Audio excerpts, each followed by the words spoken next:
Hey people, what's up? How are you? I'm Mikeda Valletta, and welcome to my YouTube page, Mikeda Travels. I just want to do a quick video. I'm losing my light, and you know, but I'm in Mexico City, and I want to do a quick video just telling you some things that you should keep in mind prior to coming here. Pros and cons. Just a few things, and I'm hoping I can remember it all, but whatever I don't remember I will put in a future video. It is February 2021. My first time in Mexico City. I absolutely love it. I am a native New Yorker who currently lives in Chicago, and I love a big, beautiful city. Mexico City has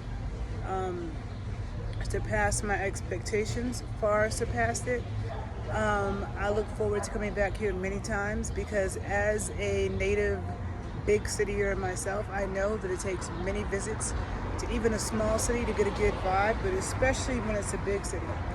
And New York has 8.5 million people, and I still haven't seen all that there is to see, or half of it, and I'm from New York, let alone a city with 20 million people in it and has a park that's twice the size of Central Park. And I think this city may have more museums than any other city in the world.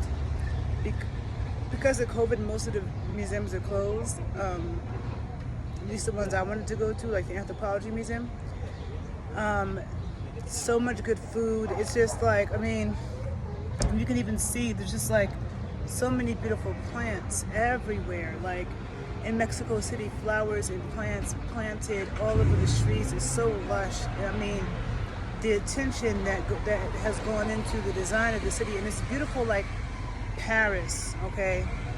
The architecture reminds me of a European city. The architecture, but also how the streets break off and go all these different directions. Very beautiful city. I feel very safe, even though there's a lot of warnings about Mexico City. There's no point that I have felt unsafe. It's good because you can get Ubers, which helps with safety. And Ubers come fast and they're super cheap, okay? Taking an Uber from the airport to, I'm in an area called Roma Norte, which is a really cool area. And it costs about $7 to take an Uber from the airport, 20-minute ride. Like New York City, the airport is in the city and not like way out in the outskirts somewhere. One thing, it does get cool, it does get cold at night. So this is February. And in the daytime, it's like 80 degrees, and it's like a hot 80 degrees, or 77, 78, 79, but it feels like really hot. The sun is intense. But at night, the temperatures can drop to 45 degrees. And a lot of places here don't have heat, and a lot of places are also built to be cool. Everywhere I've been in Mexico, even when I was in Tulum, because Tulum also got chilly at night, not as cold as here, but it got chilly. And the places are built to, they don't have insulation, they're built to keep everything really cool. So at night it can get cold, and if there's no heat, like, it's cold, you know. I had to move from the other Airbnb that I was at because it didn't have any heat, and I was freezing when I walked in that Airbnb. It was beautiful. I had a beautiful outdoor area. I recorded a video there earlier, but they had like marble tile floors, like, I don't know, like marble stone tile, I don't know. It was freezing. Like, the cold that was coming off the floor, it was already cold in the place, but the cold that was coming off the floor, it was like, my nose was cold, my head was cold, I was freezing. I had to sleep in my clothes last night. All my Airbnb host told me was, oh, I can bring you an extra blanket. I'm like, no, I need heat. Like, I was freezing. So I had to change to a different Airbnb that had a space heater. So that's one thing you might want to look out for. Is some place that has a space heater, because it can get cold at night. And then magnified by the fact that places here are built to be cold in the first place. Also, you can get things delivered. There's Uber Eats here. There's another app called Rappi, R-A-P-P-I, that I highly suggest you use. You can get anything delivered to you on Rappi, whether you need socks, electronics, you need toys, you need something from the pharmacy, something from the supermarket, you need books, note pen, flowers, anything you could think of, okay? And also they deliver food. You can order food to be delivered on Rappi or on Uber Eats, and I find it to be very good and very efficient. But there's also, like, every block you go on, it's like Manhattan. If you've never been to Manhattan, it's like Manhattan, where like literally every block you go on, There's a whole bunch of businesses, a whole bunch of restaurants, all kinds of food. It smells so good. There's street food and there's restaurants. And everything here is very affordable, reasonably priced, and it's so clean. It's such a clean city, which tells me that my lovely hometown of New York City can do a better job, because New York is full of garbage. So if Mexico City can have more than twice the population of New York City, then I think New York City can do something about our garbage problem. Mind you, I still love New York, but I'm just saying. Mexico City is like so clean you can eat off the floor. What else? There are lots of beautiful Airbnbs here. Lots of beautiful Airbnbs that can range from $30 to $60 a night, that have balconies. In the city, it's just the more I move around, the more in awe of it I am. So much so that I felt like, I was overthinking doing a video, because I'm like, well, there's so much more I have to see. I didn't even get to do everything I wanted to do while I was here because of other things, but I will be back here soon. I'm coming back at the end of this month. That's how much I love Mexico City. And for me, like, I really just want to, because I have, when I'm home in Chicago, I have work to do. So when I'm away, I have work to do. So, but at the same time, I'm in a new city, so I want to, go around and see what's in the city. So it's a balance of me trying to get some work done and also going around to see what I want to see. And there's a lot, Mexico City, people who follow me know that I love ice skating. And Mexico City doesn't get that cold, but they have like one of the world's largest ice skating rinks, like an ice skating rink park extravaganza with some type of ice technology that keeps the ice cold, even though it doesn't really get that cold here. And I wanted to do that, but it's something that I see is only in December and January. So in the future, I will come to Mexico City just to do that. I'm gonna put a link to it below in this video so you can see. It's amazing. I've never seen anything like it. The people here are more stylish and fashionable. I feel safe. I don't feel, of course I'm careful like I am anywhere, but I haven't felt unsafe at any moment, or like anyone's going to do anything to me. For the cannabis smokers out there, it's easy to get cannabis in Mexico City, and it's also been decriminalized a lot. Now, my number one tip is to go by the Senate building, right next to the Senate building, the Senate.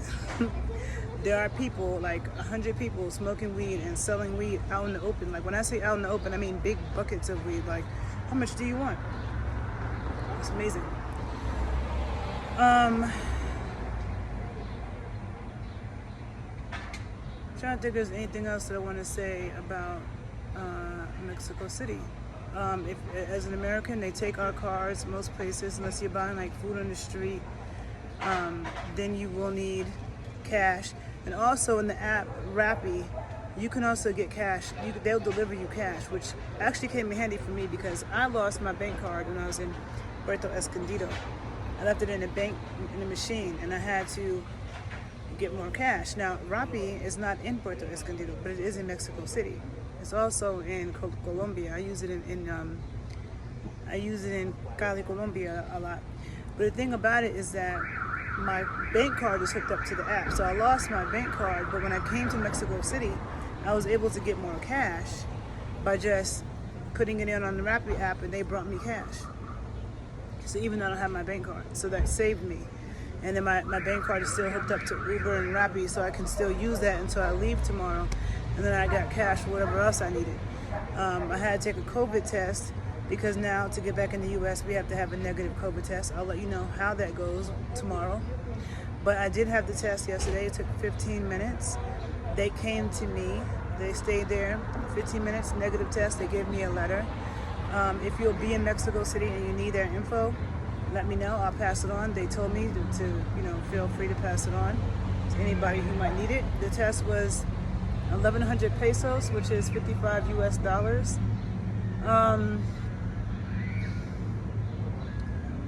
And yeah, like I really haven't been able to explore nearly as much as I wanted to, because like I want to go to the gym. There are gyms everywhere here. I would rollerblade here, but I don't feel like traveling with my heavy rollerblades. But a lot of people here are rollerblading and active. I need to explore the supermarkets more. So on my other YouTube page, The Body Scientist 81, that's when I talk more about the health and food quality in the places that I go to. get more in depth there. So definitely check out my videos on that page for more in-depth stuff about the food quality and health and stuff like that in the places that I travel to. I may briefly talk about it here, but I go more into depth on my other page about Body Scientist 81. But Mexico City, yeah, it's beautifully designed. I mean, like the pictures I took do it no justice. It's definitely gorgeous. I mean, I think like out of the cities I've been to, some of the most beautiful cities I've been to, Chicago, where I live now, beautiful. You know, the Bay Area, Oakland, and San Francisco, and beautiful area. New Orleans, Pittsburgh. You know, okay, it's very, very pretty. I think DC is a beautiful city. I think New York has beautiful parts as well. And of course, you know, Paris and Amsterdam and London are all beautiful cities. But I'm telling you, Mexico City rivals all of those places. It's a beautiful city. And it has, let me see, I'm sorry, it's like I see a mosquito about to fly inside. I should have closed the door. It has the largest marketplace in the world, which is amazing, okay? And there's many marketplaces here. When I walk down the street, like people are selling fruit, I can smell the fruit, like it's amazing. And so I need to come back and explore those things more, see what the indigenous people are bringing from different places. I will be coming back here and I want to spend more time here, but then I want to go so many other places in Mexico, sorry. I want to go to Guadalajara, I want to go back to Puerto Escondido, I want to go to Mérida, I want to go to Oaxaca City. There's a lot of places that, so for the next couple of years, I'm going to be touching Mexico. I want to explore more of Colombia too, but I'm definitely Mexico, highly impressed. A lot of people here speak English, but a lot of people don't, so I think it's good to know some Spanish. Mexicans speak a very clear Spanish, but in Mexico City, in a lot of businesses, people do speak English, but it's not 100%. And if you buy something from people on the street, they're probably not going to speak English. But if you go into like a Starbucks or something, they might. Okay, but when it comes to food, I'm pretty good with that. Like, when it comes to my food, I can say what I need to say. But I think it's good to know some Spanish. And yeah, so as I come back and discover more things and have more things to say about Mexico City, I will. It's an amazing metropolitan city, okay? Very modern, very beautiful architecture, colors, the plants, the flowers, the food, the energy, the people. And like I said, I feel safe even though I know that there are safety issues. I'm just being honest, okay? So I came here, you know, solo traveling, and I feel like it's a place that you can feel comfortable coming to solo traveling. Okay, so I think that's all that I needed to say for now. I'm always trying to remember and make sure I say everything before I forget. I mean, because I always forget. Anything I forget to say, I will write below on the YouTube. I'll write below the YouTube video. Because every time I do a video, I'm like, oh yeah, I forgot to say this and I forgot to say that. So I'm just going to like write it below. And if you have any questions or any comments, any 2 cents you want to add about Mexico City, anything you think I should know, see, do, whatever, let me know. And I will talk to you all later, okay? Be well. Bye.